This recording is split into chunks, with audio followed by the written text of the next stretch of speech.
Super Talk 99.7 WTN, Matt Murphy, and the Matt Murphy Radio Show continues into hour number 2. Obviously, there is big news going on with Donald Trump meeting with Benjamin Netanyahu, urging Hamas to accept a peace plan that has been proposed by those two. That announcement happening earlier today. I've got a couple of cuts of audio that I will play for you in just the next several minutes. We're also discussing how Memphis is safer today. Thank you to the National Guard and, by extension, Governor Bill Lee and President Donald Trump, as they are bringing in reinforcements to try to make per capita America's most violent city a little less violent, to the benefit of the citizens there and much to the chagrin of the local elected leadership, who says that we didn't need to do any of this to begin with. We will talk about that later on, and obviously the latest updates as they come in on the Mormon church attack from yesterday. That happening in Michigan. We're monitoring that as well on Super Talk 99.7 WTN. Also monitoring the 7th Congressional District race. Believe it or not, 1 week and 1 day from now, polls will open officially on Election Day, despite the fact that we have ongoing early voting happening right now. And someone will be selected in the Republican and the Democrat primaries to face off in the general election happening this December. Not as much as we talk about it on our show, as much as Dan and Chris and Chad have discussed it. There is still there are a lot of people out there that do not recognize that a special election is going on. And toward that end, we try to bring you all of these candidates to help make you a little more informed and help you make a more informed decision. Toward that end, we welcome to the show Mason Foley, who is a candidate for the Republican Party's 7th Congressional District nomination, and he joins us in studio to talk about his candidacy, and it's a pleasure to meet you, Mason. How are you? I'm doing great. Thank you so much for having me today. Well, it's a pleasure that you've decided to join us. Thank you for that. Give the 20-cent bio, right? Give us who is Mason Foley and what are you all about? Talk to us. Yeah, so I grew up in Middle Tennessee, went to public school here, Page Middle and Page High School, and then ended up going to Clemson in South Carolina. And at Clemson, got really involved on campus, became student body president. And in that role is where I got the political bug. Ended up getting exposed to a couple of different things through organizations like Turning Point, and ended up moving to Washington, D.C. for my first job. And so really learned about the legislative process and how to provide for your constituents. And then whenever Joe Biden became president, was really trying to find a pathway back to Tennessee, and was lucky enough to get partnered up with some really smart people and helped launch a rural healthcare company from 6 counties in West Tennessee to 26 states. Mm-hmm. We've got over 2,000 employees now, and it's been an incredible experience. And so whenever I heard about Mark Green retiring, looked at the field and the guys in the race, and I think that with my experience in healthcare, my experience in D.C., the fact that I grew up here, and that I'm a younger guy, I'm best positioned to go up there and be effective for us in D.C. How long were you in Washington? I was there for 2 years. What was the experience like?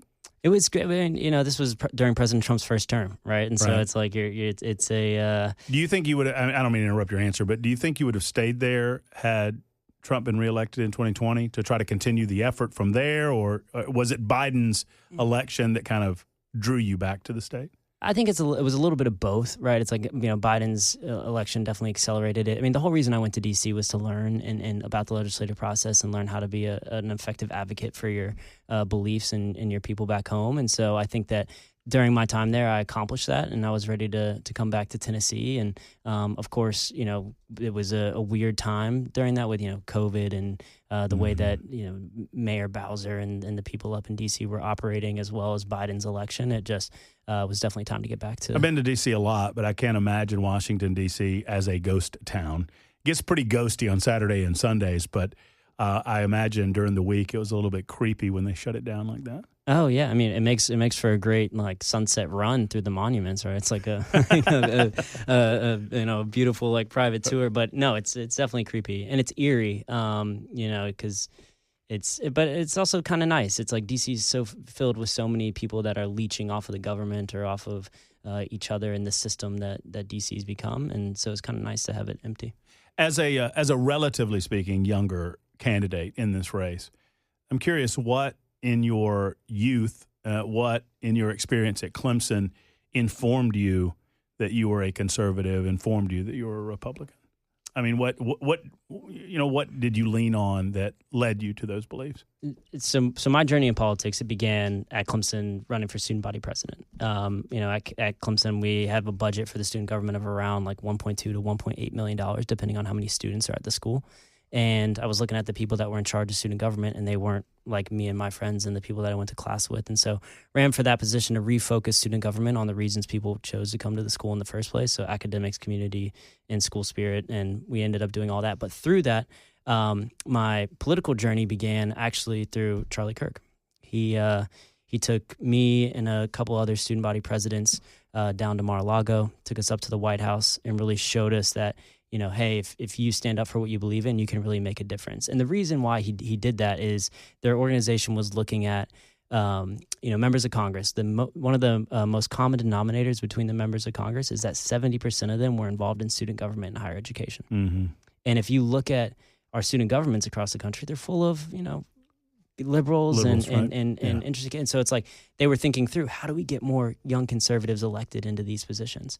And I was lucky enough to be a witness to it and to participate in it. But being a Republican for me, through all that experience and through my own studies, is like, I believe a Republican is somebody that believes everyone in life deserves an equal opportunity to succeed. But what you do with that opportunity is up to you. And then I think Democrats believe everyone in life deserves an equal outcome regardless of your opportunity. Right, it's the difference between equality and equity. Right? Exactly. Right. But I mean, I even love that opportunity word so much. I think that we should change the GOP from the grand old party to the grand opportunity party. Agreed. I like it. I like it. So hold on. Before we get away from this, so you graduated from Clemson. Correct. Okay, so are you asked on the trail about your football allegiances?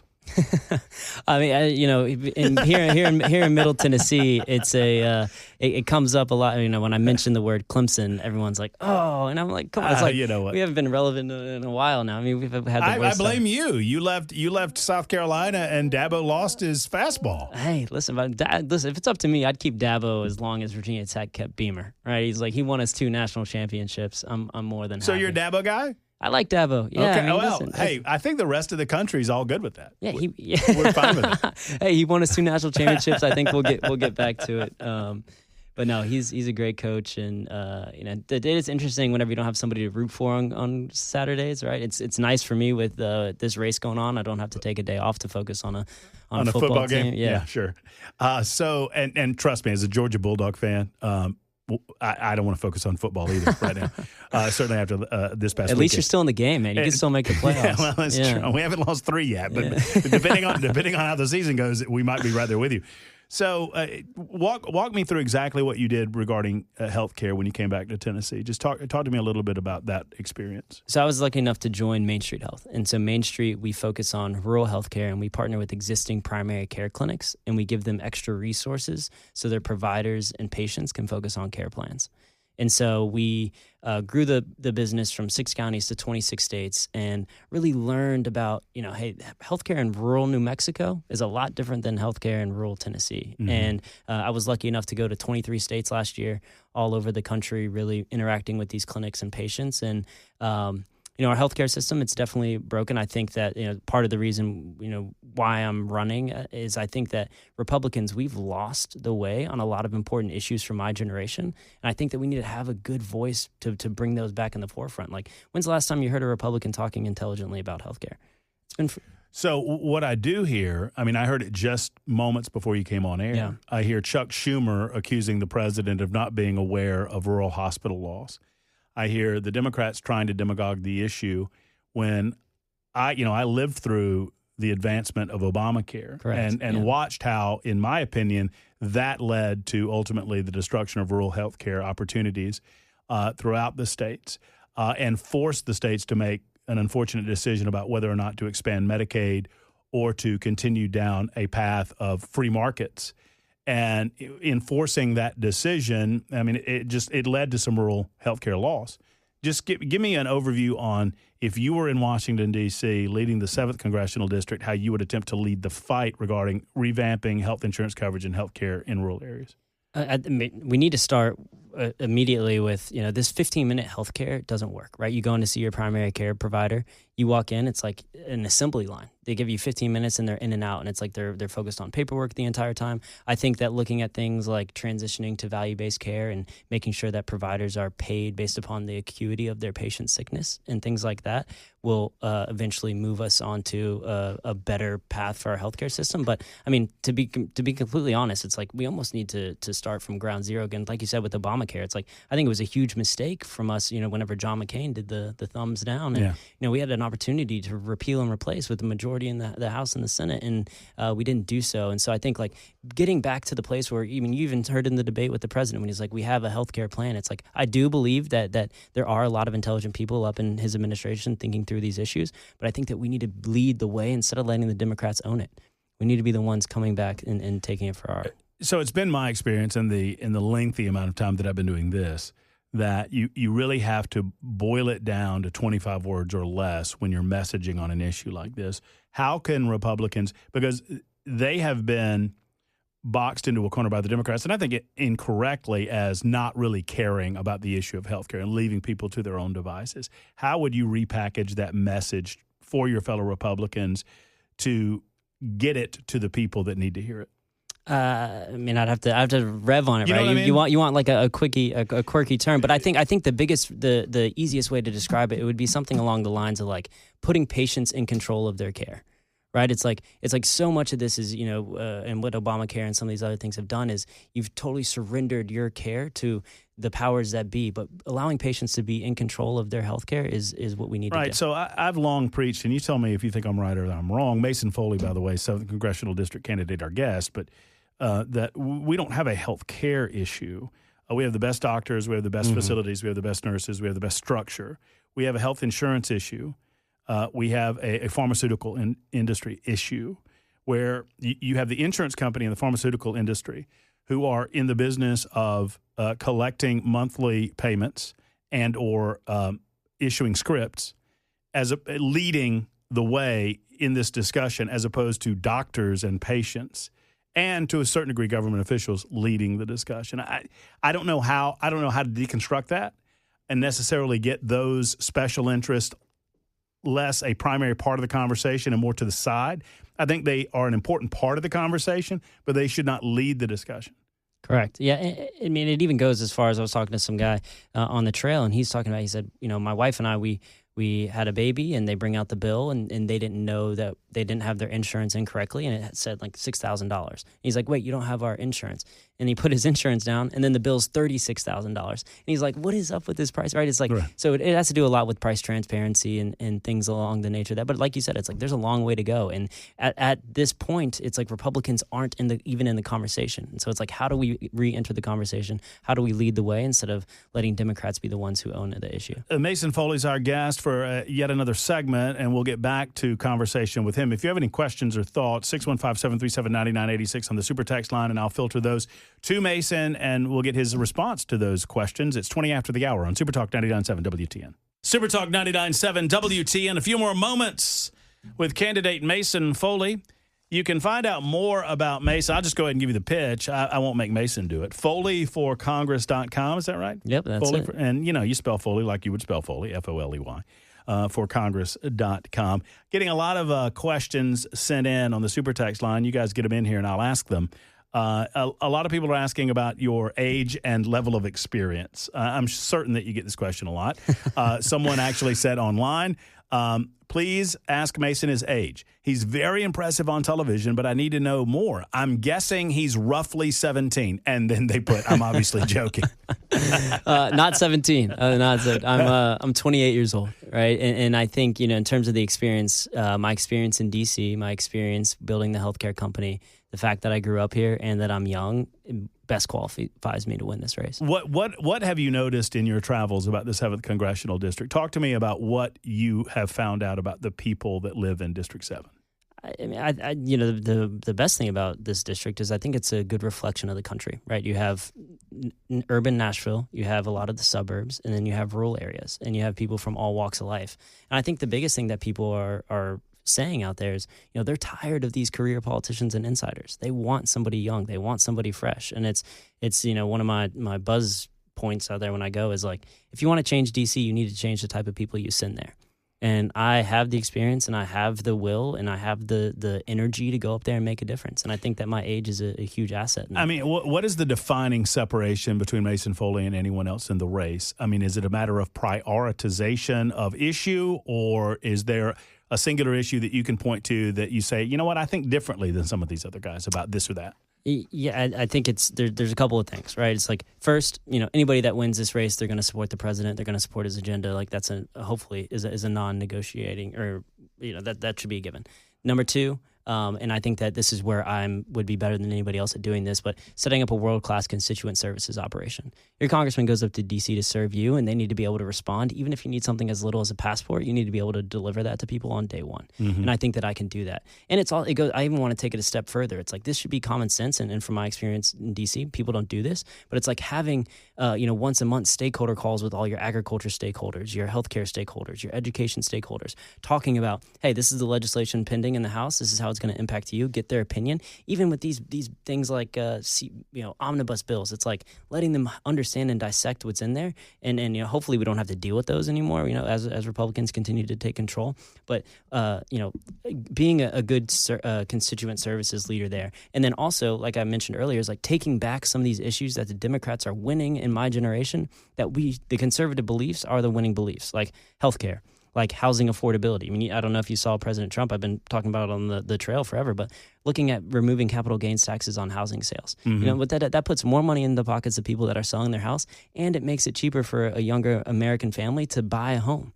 Right? It's like the American dream is so far out of reach for people in my generation, and I think that the conservative beliefs that built this country will bring it back into reach. And so those things in my age best positions me and separates me from the field. And it's like, you look at the country. This is the only race happening in the country.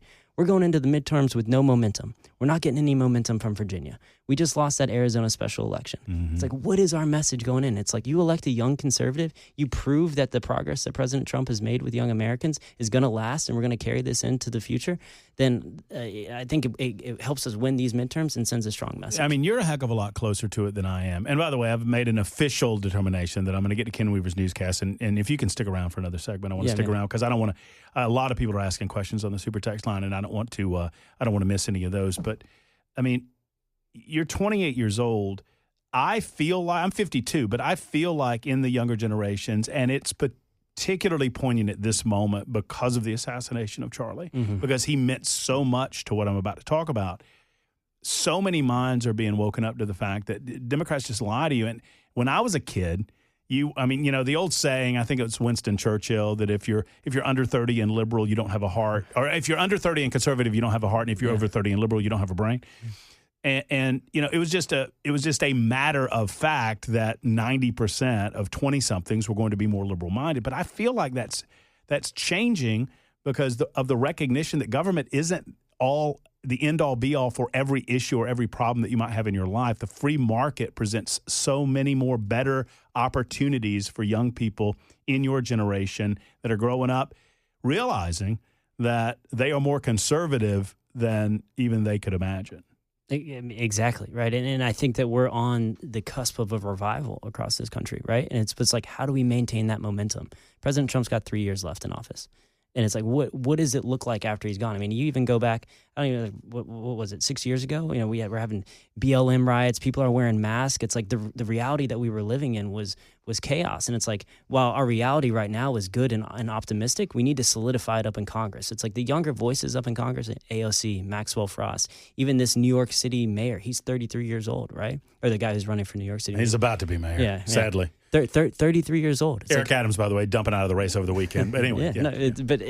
Who's going to combat that up in Congress? Who are our elected officials that are going to combat that? We have some good guys like Brandon Gill, of course, but it's like we need more reinforcements of younger people that can go against these guys. All right. In a moment, after Ken Weaver's newscast, we'll have Mason back for one more segment. I'll ask all of your questions right here. So get them in on the super text line. You can call them in as well, and we will find out if Mason Foley has ever referred to Donald Trump as a liberal douchebag. I think it's a very important question. It's a part of this. It's a part of the race. I can't help myself. We'll find out next on Super Talk 99.7 WTN. Any questions, any thoughts for our guest Mason Foley? He's running for the 7th Congressional District seat that Congressman Mark Green resigned from. Obviously, we know the drill by now. It's a week and a day to go. It's all about turnout. You and I were talking during a break, and I said, Mason, you disabused me of this notion. I was like, Mason, this thing's going to be decided. The winner's going to get 15,000, 16,000 votes. And you looked at me like, Murph, you're crazy. It's not even that. I mean, it's not even that many. I mean, there's only been 11,000 votes so far. And so we think, by the end of the race, we could have, if people continue to show out, we could have around 25,000 votes cast total. And so with 11 guys in the race, you can break it down from there, the pathway to victory. I mean, it's all about getting to the people, talking to them, looking them in the eye, or talking to them on the radio in this fashion, and just, one-on-one or even in a mass communication setting, just getting that turnout, that passion. And people being accountable to their friends and family. Like, hey, get out and vote and vote for Mason Foley. He's so great. All right, so I gotta pay the tease off before the break, and then I have to ask you one question about government spending, and then I'll get to all of our questions on the Super Text line. Have you, at any point to your memory, ever referred to Donald Trump as a liberal douchebag? I have not. Okay, very good. Asked and answered, guys. Asked and answered. Y'all wanted it. You've got it. Apparently, some in the race cannot say that. Does it surprise you? I mean, this is absent the Clemson victory. This is your first opportunity to throw your hat in the ring in the political world. Correct. I mean, I'm not a career politician, right? And so this is not a step up for me. I think I'm uniquely positioned to add a lot of value right now, and this is why I'm running for office. Are you surprised at how in this race, how quickly? I mean, it's a special election. It's very compressed. How quickly the money was raised from Washington, D.C., and how quickly it turned negative amongst some of your fellow candidates. They're taking a play out of the old book here. You know what I mean? They try to silence voices. Like, for example, me, right? It's, I'm a young guy trying to get my feet underneath me, running in the race. It's like we had that debate at the cabaret that those four guys went to. It's like, for me, getting the money in the door took a little longer, and we ended up, getting the funds in, and you've seen we're on TV and doing things like that. But there's been a lot of times that they're trying to silence my voice. It's like they had a debate the other day on News Channel 2 or 4 or something like that, and it's like, and we weren't included in that. And so, all these outside, it's like, it's not a surprise, right? And we knew we'd be up against it, and so we built a great ground game. But yeah, it's like the people love to come in and influence and tell people how to vote, but we believe in our message and our team to get it across. You didn't want to be any part of that cabaret event. That moderator was a complete joke. I'm sure he wasn't too bad. He was just awful. I'm sure he wasn't just awful. How do you, all right, some of the questions that we're getting, term limits. Yeah, I mean, it's how many times have we heard people promise us that too? And Right. you look at all these old, every conservative has said it, since my parents' generation. And I actually mean it when I say it. It's like, I want to go up there, serve, make a difference, and then come back here and raise a family and, continue to work in the private sector. But I don't want this to be my job, and I don't think anybody should want to be a politician. So where do you set that in your mind? Do you say that look, if I go up there and I serve 4 terms, 5 terms, and get what I can get done and then get out of there? Is that kind of, I mean, how do you look at that? I think the U.S. term limit pledge, what is like three terms. And I mean, I think that's, more than enough. You go through 6 years, right? And, Right. But it depends politically what's going on, and if there's pathway to get term limits in place and things like that, and your vote would matter. But a lot of people stick around, and I mean, my friends, we've referred Congress as like the world's most exclusive retirement home. We are talking to, because 8512 says, I just got into my car. I like this guy. Who you talking to? We're talking to Mason Foley. He's running for the 7th Congressional District race. The other subject that keeps coming up, and I'm fascinated by this. I classify myself as a libertarian with a small L. I don't belong to the Libertarian Party, but I do believe in the philosophy of government, that government serves best when it serves only when absolutely necessary, and allow the free market to take care of those things that government ought not to be taken care of. With that in mind, I'm predisposed to be of one position on this, but I'm curious yours. And a lot of people are bringing up the medical marijuana and rescheduling of marijuana. Every time we have a 7th Congressional District candidate on, somebody wants to answer this question. So your position on, Trump mentioned the possibility of rescheduling marijuana, which might open the door for more study with regard to its medical efficacy. Where are you on this issue? You're not doing, to be completely honest with you, I'd have to study it a little more to be, talking about it intelligently. But I think that, reopening it up to study the potential of it being more effective, I'm all for that, as long as it doesn't cost too many taxpayer resources to go and do it, right? It's like, I think that we get stuck in this loop of never-ending studies and, trial periods and pilots that never become something in the federal government. And so I just have to know more about it. I'm glad I haven't voted yet, because I'm voting for Foley now. Wow. How about that? 2529 says. Let's see. Being in the healthcare industry, what is your? Oh, that was another question about marijuana. Talk to me about political action committees, and this person particularly mentioned AIPAC and their involvement in congressional races in the United States. But I would include, AIPAC, pharmaceutical money. I mean, there's a lot of big PACs in Washington, D.C. Is this a matter of free speech? Is there too much influence? Anything that the government can do about the amount of money in campaigning? I don't have a specific solution, but it is definitely broken. I do side with the Supreme Court and their stance of, money is a form of free speech. But I do think that there are some things that we could do to potentially revisit the way we look at election funding. And because like you said, it's to be completely honest, it's like a lot of this outside money, they're propping up these campaigns. Without this outside DC money, you wouldn't even have heard of some of these candidates outside of their the things that they did before they started running. And so I feel like those people coming in and influencing us, as long as we know what's happening, I'm okay with it, but I think right now a lot of people don't understand who's funding and where the funding's coming from. They just hear the ads. Where do you live now, and where have you been living? And I feel like this might be a little bit of a setup question, but that's fine. Where did you live a year ago? So I mean that feels a little pointed. I'm happy to answer. Yeah, let's go. I've lived in the 7th District, for the past 4 or 5 years probably. Where do you live now? What city? In Davidson or Nashville. Yeah. Okay, sure. But grew up down in Franklin. On the outskirts by Page High School, which was the 7th District when I was growing up, and then they did some redistricting. But, sure. I do live in the district. I voted in the district, and I'm a happy Tennessee 7 resident. 3937 writes in, this also feels like a setup question. How is he different than his old boss, Mitch McConnell? Listen, I mean, Mitch McConnell, it was my first job. Working for him, right? It's like you're coming out of college as a 21-year-old kid, and Senate Majority Leader offers you a job. I wasn't going to say no, and I learned a ton in that role. And how am I different than him? I'm different than him in a lot of reasons, but I'm very thankful for that experience I had, because now I understand what to go up to Washington and how to be effective and what to do and what not to do. And like I mentioned earlier, it's like, when I was up there, it was during President Trump's first term. We were doing a lot of good work on judges. We were they were working together. And then, as it went on, I started to disagree with some of the things that were going on, but learned a bunch. And so, I mean, for someone that is, a relatively low level staffer, did you recognize during your time there? I mean, because from the outside looking in, it's like at some point Mitch seemed to get Washingtonized. Is that a thing that you can kind of see as you are growing and you're learning? To be honest, I'm not asking. No. I know. I'm smiling because I'm glad you asked. Right? It's like, to me, it's like a lot of those people, they're all Washingtonized, and that's like why I want to get up there and be effective now, while I understand it, and while I'm still independent and I don't have this PAC money, and we have a unique race like this where somebody who works as hard as I'm working can win. I want to tell you this funny story from my time with McConnell. It's actually it was my last day working for McConnell, and so Joe Biden had just gotten elected, and I'm having a farewell meeting with the senator.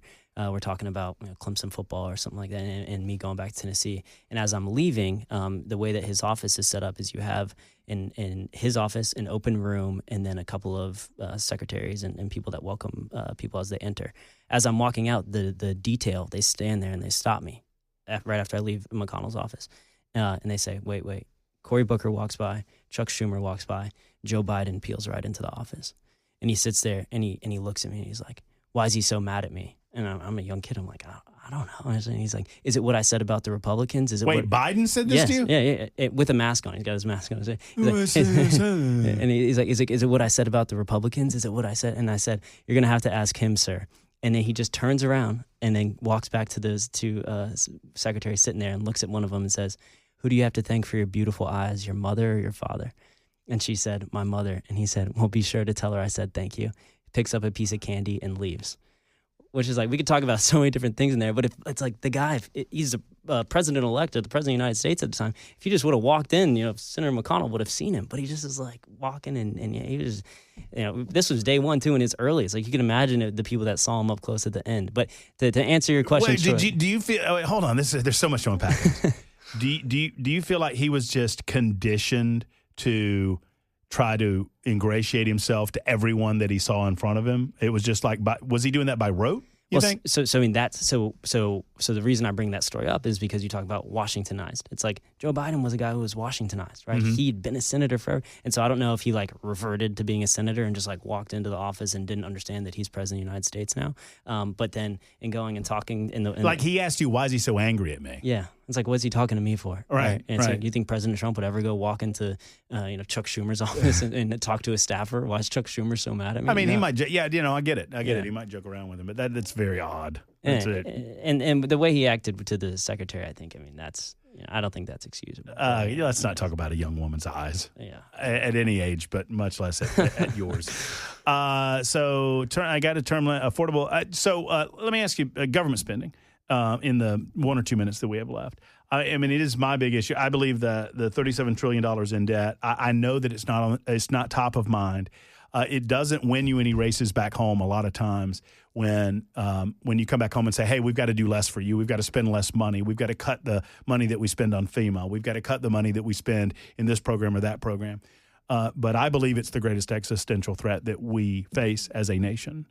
Because eventually we will not be able to pay our bills. And eventually when the credit rating falls, the economy falls by extension. And at that point, the liberals will take advantage of that situation and suggest you need more government. Mm-hmm. And that's when socialism, it happened in Venezuela. It's happened all over the world. We see it in socialist nations. The economy, the free market economy has to crumble first. And when that happens, then they step in and take over as government. Where's your take on this, and what, as a freshman congressman, can you possibly do about it? I mean, of course, it's not just, we think this is the biggest issue facing our country, and it's, my generation's going to have to pay for it. My kids are going to have to pay for it. Their grandkids. We spent the money. Y'all are going to have to pay. Yeah, right. But it's a scary thing to think about, but I do believe in our ability to get it back on track. Right. And it's like, I think that, when starting out, President Trump, he did a great job with the idea of DOGE and cutting the waste, fraud, and abuse. And, I think that there are some ways that we can continue that and be smarter about it. But the other thing that we can do is we can start voting on legislation on an individual basis, right? It's like these omnibus bills and these CRs. It's like we need to be smarter about, doing our legislative duties earlier in the year. And, like you said, it's like as a freshman, you're one of 435. What can you do to make a difference? And it's like, maybe not much, but I would, stand up and try to make sure that we had enough time to read bills, we had enough time to vote on bills, and we had enough time to talk to our constituents about what's in a bill. But the other thing, though, is and I don't want these to get twisted, because I think a lot of Republicans do this, and it's like, yes, we need to cut back on spending, and we need to do it as soon as possible. But once that money's available, if you're not fighting for it to come back to your district, you're doing your district a disservice. And I think that you look at places like Tennessee, right, and a lot of this has to do with healthcare. But we pay more in taxes than we get back in this state. Alabama and Kentucky are different, and that's because they have people in Congress that are going up there and advocating for them. Look at Alabama. They just had an FBI headquarters building built in Huntsville. Why was that not built in Tennessee? They just had space, whatever, get relocated to Alabama. It's like, why are these things not happening in one of the fastest growing regions in our country, right here in Nashville and Middle Tennessee, where we have the talent, we have the infrastructure? And so it's like, one, getting our country back on track, and I'm willing to take a political hit to try to do that and make sure we don't spend as much. But once that money's available, I'm going to fight to make sure that it gets back to the state. I would say that you could help these state officials lead the nation as a state in nuclear energy. I mean, I think we are poised. We're already the leader in that regard, Oak Ridge, et cetera. And the TVA is what it is. I wish it were not so. I wish it weren't set up like that, but it is set up like that, and we need to take advantage of it. To your point, that as long as the system is set up this way, let's lead the nation in nuclear. Oh, exactly. I mean, it's a national security issue. It's like if it's like the Democrats, they talk about, let's get some clean energy. That's the cleanest energy we can get right there. And we're so advanced. And I talked to, actually, my time in D.C., I talked to Jeff Lilash about it a lot, and he's like, there are some ways that we can, like you said, aid TVA to get down that path. But again, it's like these systems, if they're in place, we need to take benefit of them. But like I also lean towards the sides of let's fix them first. All right, Rick, you get last crack at him. This is Matt. Respectfully, Mason dodged your question about how he's different than Mitch McConnell. He never answered it. Oh, well, I'm glad that he asked, how am I different? Yeah. I'm young, first of all, right? And I think I can go up there and make a change. You're 28 and he's 128. There you go. Young, and then if we want to get on specific policy issues, we could. I probably wouldn't have voted for the CARES Act. I wouldn't have, tried to do all that spending around COVID. Mm-hmm. I don't want to be a career politician. Do you think, he had a reputation of being way too chummy with Democrats. Is there a way to be, was that a reality? Yeah, I never saw it, but I do think this is a good point you bring up. People are always like, oh, are you going to work with the other side? And it's like, I'm happy to talk to anybody that wants to come and respect my values and my beliefs, but I'm never going to compromise on those to work with somebody else and adopt theirs. And so I think that, like I said at the beginning, and I keep talking about it, it's like, when we start talking about these issues that are most important to my generation, we can bring these people back over to our side and see our beliefs and our values, and they'll adopt them. I'm confident of it. Mason, got to leave it there, man. It's been a great hour. I appreciate you. Yeah, thank you so much. There's Mason Foley. Foley for Congress? Foley for Congress. Vote. You can vote early until Thursday, and then the election is next Tuesday. There's Mason Foley, very impressive young man. Take that hour and just put it up on the podcast so folks can get to it there, young man, and we will be back in just a moment on Super Talk 99.7. No, I couldn't remember your name for a second, Jackson. I don't know why. Super Talk 99.7 WTN.